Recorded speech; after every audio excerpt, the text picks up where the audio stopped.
तो दोस्तों, क्या आपको पता है कि आप अपने स्टॉक्स को रेंट पर देकर भी पैसा कमा सकते हैं? जी हाँ, आपने सही सुना। आपके पास मान लो कोई स्टॉक्स है जो मतलब लॉन्ग टर्म के लिए रखे हैं आपने कि भाई मुझे तो नहीं बेचने, पड़े हैं ऐसे ही, ठीक है, तो आप उनको रेंट पर भी दे सकते हैं और उससे किराया आ सकता है। उसके अलावा जो स्टॉक्स हैं उन पर डिविडेंड आता है, सालाना या क्वार्टरली जो भी डिविडेंड आता है वो भी आपको मिलेगा। और स्प्लिट होता है, कोई बोनस मिलता है शेयर पर, वो भी आपको मिलेगा, क्योंकि आप शेयर के मालिक हैं, आपने सिर्फ रेंट पे दिया है। तो सारी जो बेनिफिट्स है वो आपको मिलेंगे। और ऊपर से इस पर कोई भी टैक्स वगैरह नहीं लगता, मतलब जो STCG LTCG होता है वो नहीं लगेगा, क्योंकि आपने स्टॉक सेल नहीं किया है, आपने सिर्फ रेंट पर दिया है। बट एक चीज़ है, आपके चार्जेस जरूर लगेंगे। जो आप स्टॉक रेंट पर दोगे, इधर से उधर ट्रांसफर हो रहे हैं, उसके चार्जेस जरूर लगेंगे। तो क्या है पूरी डिटेल्स SLBM के बारे में, इसकी पूरी हम जानकारी लेते हैं इस वीडियो के अंदर। स्टेप बाय स्टेप प्रोसेस जानेंगे कि भाई इसको रेंट पर कैसे देते हैं। भाई रेंट अगर हम देना है स्टॉक्स तो कैसे देंगे, स्टेप बाय स्टेप जानेंगे। जो भी अलग अलग ब्रोकर्स है, भले ही आपका डीमैट अकाउंट कहीं पर भी हो, धन, एंजल वन, जीरो दा, ग्रो, कहीं पर भी हो, सारा प्रोसेस जानेंगे। और इसके अलावा क्या ये सेफ है नहीं है, वो भी सारी चीज़ें जानेंगे इस वीडियो के अंदर। तो वीडियो शुरू करने से पहले टेलीग्राम, इंस्टाग्राम, व्हाट्सएप, फेसबुक, सबकी लिंक आपको डिस्क्रिप्शन के अंदर मिल जाएगी, ज्वाइन करके रख लीजिए। और लिंक से ही ज्वाइन कीजिए ताकि आपके साथ कोई भी फ्रॉड वगैरह ना हो, क्योंकि बहुत सारे फेक चैनल्स बन रखे हैं। तो कैसे हैं आप सब लोग? उम्मीद करता हूं काफ़ी अच्छे होंगे। सबसे पहले जानते हैं जो SLBM है उसका फुल फॉर्म क्या है। तो SLBM का फुल फॉर्म है stock lending and borrowing mechanism. तो ये क्या है कि स्टॉक एक्सचेंजेस जो होते हैं NSE और BSE के द्वारा रेगुलेटेड प्लेटफॉर्म है, जहां जो इन्वेस्टर्स वगैरह होते हैं वो अपने जो खाली पड़े शेयर्स हैं उनको रेंट पर दे सकते हैं। जो रेंट लेने वाला, मतलब जो रेंट पर आपके स्टॉक्स लेने वाला है, उसको आप ट्रांसफर कर सकते हैं। या आपको अगर उधार लेने हैं किसी से, आप ट्रेडिंग वगैरह करते हो, तो मैं आगे आपको समझाता हूँ। जनरली ये ट्रेडर्स लेते हैं। अगर आप ट्रेडिंग करते हैं, आपको शॉर्ट सेलिंग वगैरह के लिए कोई उधार शेयर चाहिए तो वो भी आप ले सकते हो। और इसके बीच में जो क्लियरिंग कॉरपोरेशन है वो गारंटी लेता है आपके शेयर की। तो आपको कोई चिंता करने की बात नहीं, आपके शेयर ने आपने रेंट पर दे दी तो कहीं चले जाएंगे, कहीं नहीं जाएंगे। आप जब रिक्वेस्ट करेंगे वापस आ जाएंगे। अब ये जो SLBM है वो दो तरह से काम करता है। पहले तो होते हैं उधार देने वाले, मतलब जो रेंट पर देकर किराया अर्न करना चाहते हैं, पहले तो वो लोग होते हैं। और दूसरे वो लोग होते हैं उधार लेने वाले, मतलब वो आपको किराया देंगे आपको और आपसे शेयर ले लेंगे, जितने भी टाइम के लिए उनको लेना है उस हिसाब से वो ले लेंगे, ठीक है। तो पहले हम जानते हैं कि जो किराए पर देने वाले जो होते हैं, जिनकी रेंटल इनकम होती है, जिसके बारे में हम इस वीडियो के अंदर जान रहे हैं। तो पहला है लेंडर, मतलब उधार देने वाला, जिसको आप इन्वेस्टर भी बोल सकते हैं, मतलब जो स्टॉक खरीद के रख के बैठा है। तो देखिए, अगर आप एक लॉन्ग टर्म इन्वेस्टर हैं, आपने स्टॉक्स वगैरह लॉन्ग टर्म के लिए बाय कर रखे हैं, ऐसे ही पड़े आपके डीमेट अकाउंट के अंदर, आपको सेल तो नहीं करने, तो आप उनको रेंट पर देकर भाई आप किराया अर्न कर सकते हैं, रेंट आ जाएगा।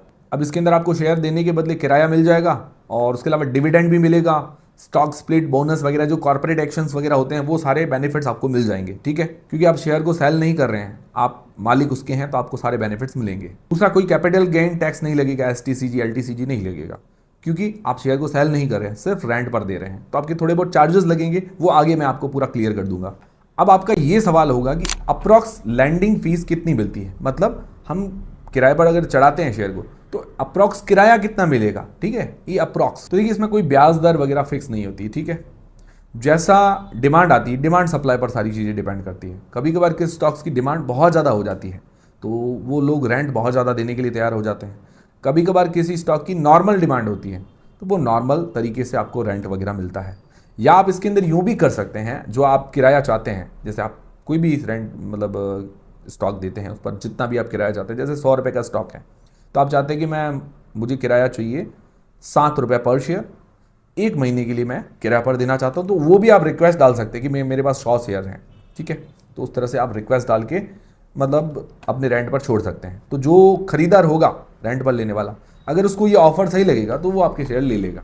तो इस तरह से भी आप कर सकते हैं। बट नॉर्मल जो आपको बताता हूँ, जो डिमांड वगैरह रहती है, जनरली क्या करते हैं, जिनको चाहिए होते हैं वो अपनी डिमांड डालते हैं कि भाई मुझे 7,000 शेयर चाहिए, इतने रुपए एक शेयर पर दूंगा और इतने टाइम के लिए मैं लूँगा। तो उसके अंदर जनरली 1 से लेकर 5% तक का पर एनम हमें मिलता है, जो ब्याज कहें या किराया कहें, वो मान के चल सकते हैं। कुछ होते हैं कि भाई हाई डिमांड स्टॉक्स होते हैं, जिनके अंदर नेगेटिव खबरें आती हैं। आपको पता होगा कोई स्टॉक्स में नेगेटिव खबरें आती तो शेयर एकदम से डाउन चला जाता है।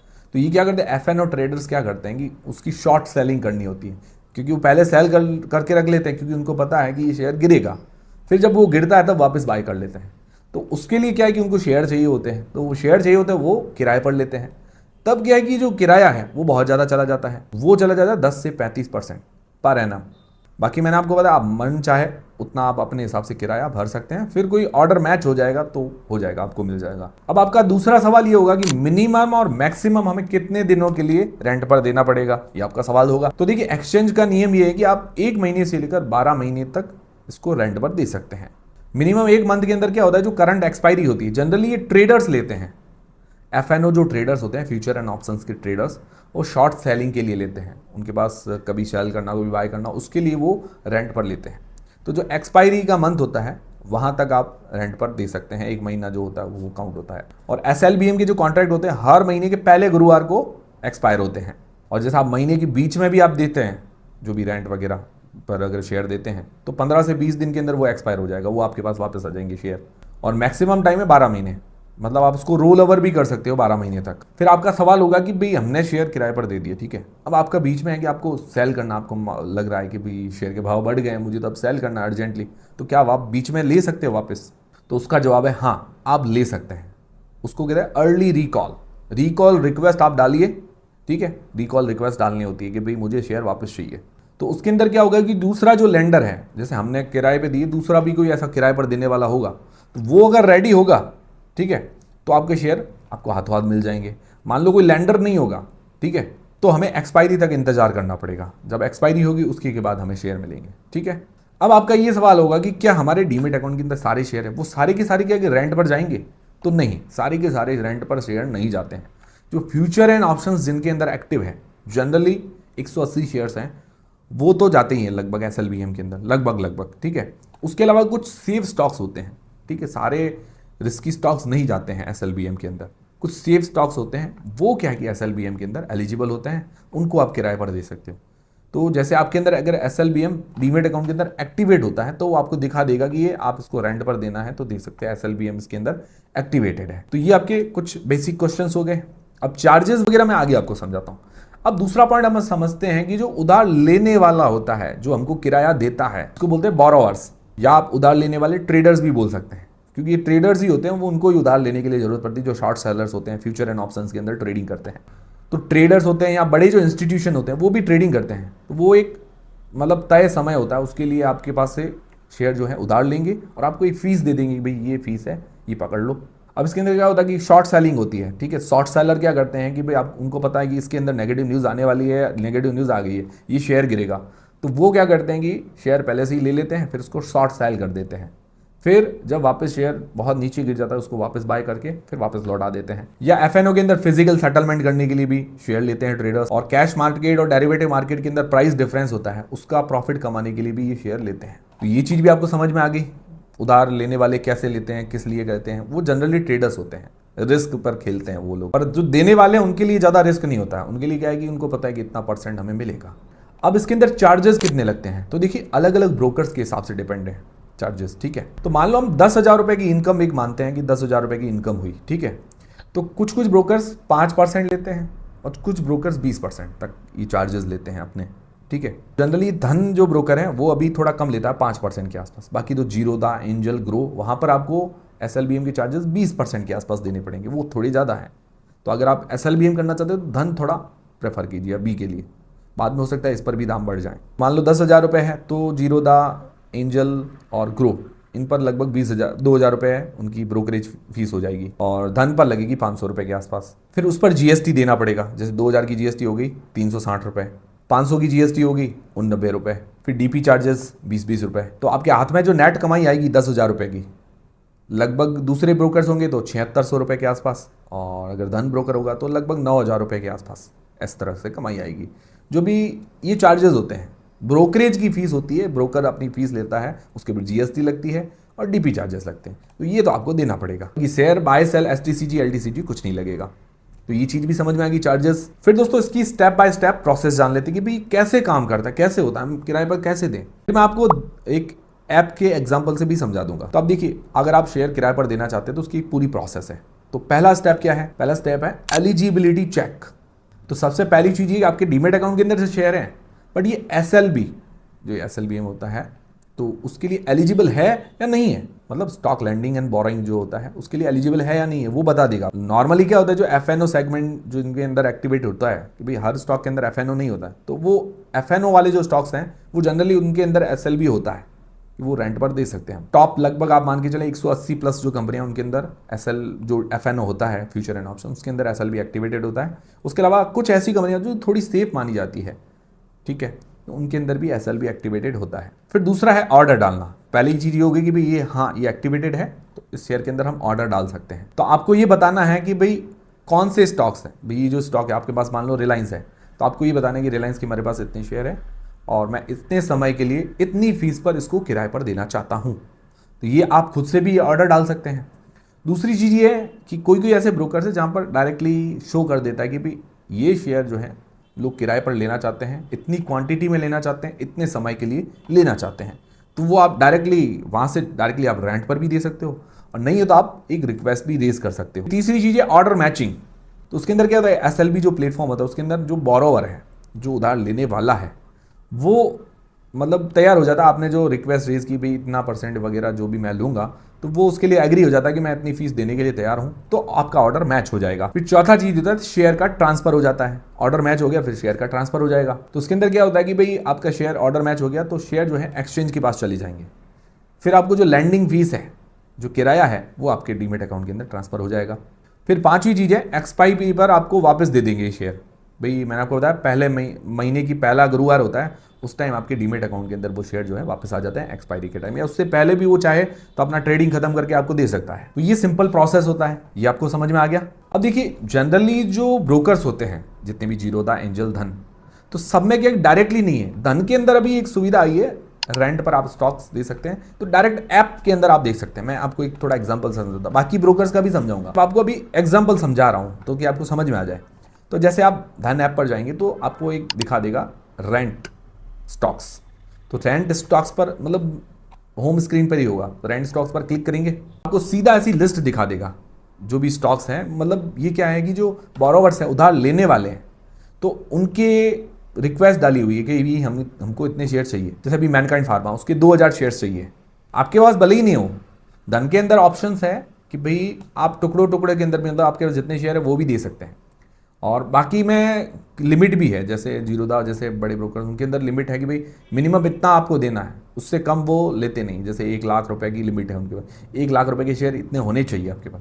पर धन के अंदर ऐसा नहीं है। उसके अंदर जैसे मैनकाइंड फार्मा 2000 शेयर्स, तो उसका किराया वो कितने दे 7.91% पर एनम इतना किराया देने के लिए तैयार है और अभी के भाव के हिसाब से 27 रुपये पर शेयर देने के लिए तैयार है।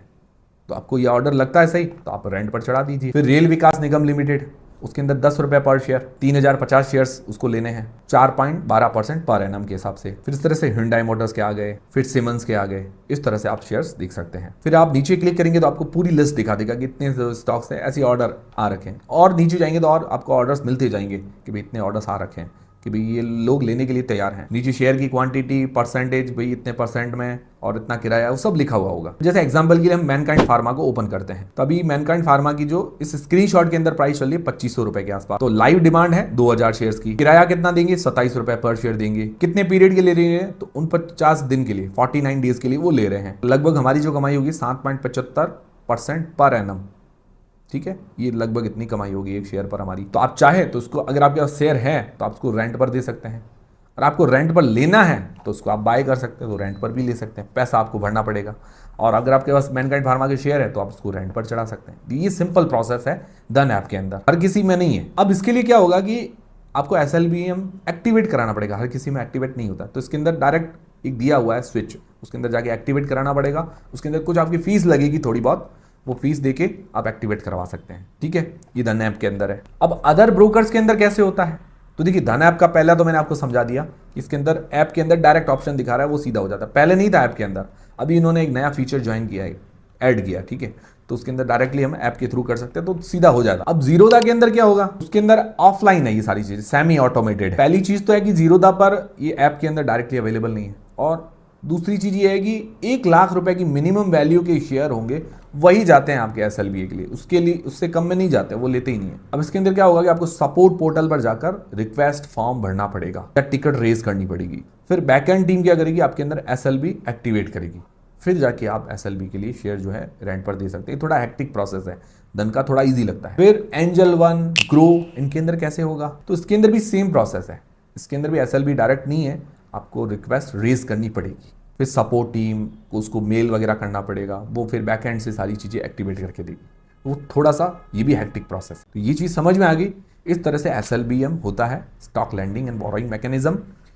तो आप रेंट पर देकर पैसा कमा सकते हैं। धन में थोड़ा ईजी है, वो उन्होंने अभी ऐप के अंदर दे दिया तो थोड़ा इजी हो जाता है, और वो कम अगर आपके पास शेयर हैं तो भी आप इजीली उसके अंदर SLBM कर सकते हैं, मतलब रेंट पर देकर किराया कमा सकते हैं। ठीक है। अब इसके अंदर रिस्क वगैरह क्या है? तो रिस्क तो ऐसा कुछ नहीं है कि देखिए कभी कभार ऐसा होता है कि बोरोवर डिफॉल्ट हो जाते हैं, वो देते नहीं है वापस शेयर, तो बीच में गारंटी होती है क्लियरिंग कॉर्पोरेशन की, जिसे बोलते हैं NSCCL। ये बीच में होता है, ट्रांजेक्शन की गारंटी लेता है। उसके अंदर क्या होता है कि जो उधार लेने वाला है उसको क्या है कि कॉलेटरल जमा कराना पड़ता है, तो वो क्या है कि उससे पहले से ही ज़्यादा पैसे ले लेता है। मतलब 100 रुपये की चीज़ है तो उससे 125 रुपये पहले से ही ले लेगा। मतलब बोरोवर डिफॉल्ट भी कर जाए, एक्सचेंज क्या करता है, खुद मार्केट से शेयर खरीद कर आपको वापस दे देगा। तो ये चीज़ समझ में आ गई। मतलब सेफ भी है, इसके अंदर बीच में क्लियरिंग कॉर्पोरेशन रहता है, तो ज़्यादा टेंशन वाली बात नहीं है, और सारा लीगल प्रोसेस है, तो ये ईजिली हो जाता है। अब आपको समझ में आ गई सारी चीज़ें। तो इस तरह से आप रेंट पर देकर पैसा आराम से अर्न कर सकते हो। भाई ज़्यादा रिस्की जो शेयर होते हैं अगर आपके पास है तो आप 35-40% भी मतलब पैसा कमा सकते हो, और कम रिस्क वाले हैं तो आप 1% से लेकर 10% के बीच में आराम से कमा सकते हो इसके अंदर। तो कोई ज़्यादा बड़ी बात नहीं है, और इतना किराया मिल भी जाता है। अब अगर शेयर ऐसे ही पड़े हैं तो उसको यूज़ कर सकते हो। तो ये जानकारी आपको कैसी लगी? उम्मीद करता हूँ हमारी जानकारी आपको काफ़ी पसंद आई होगी, हेल्पफुल रही होगी। हेल्पफुल वीडियो को लाइक ज़रूर करें और चैनल को सब्सक्राइब कर लें। और दोस्तों ऐसे और भी कोई टॉपिक्स पर आप वीडियो चाहते हैं तो मुझे कमेंट करके ज़रूर बताइएगा। और मैंने ये कोशिश की है कि आपको सिंपल से सिंपल भाषा में समझा दूँ, मतलब स्टेप बाय स्टेप बहुत ही सिंपल भाषा में आपको ईजी लैंग्वेज में मैंने समझा दिया है, जैसे कोई बच्चे को समझाते हैं वैसे। आपको समझ में आ गया होगा। समझ में आया तो लाइक ज़रूर करें, और ये हाइप बटन होता है, हाइप जरूर करें। आप कोई भी अगर आप वीडियो देखते हैं तो हाइप किया कीजिए। हाइप के पॉइंट मिलते हैं तो क्या है कि वीडियो भी चलता है, तो हमको भी थोड़ा बेनिफिट मिलता है, और लोगों के साथ भी शेयर कीजिए। मिलते हैं दोस्तों अगली वीडियो के।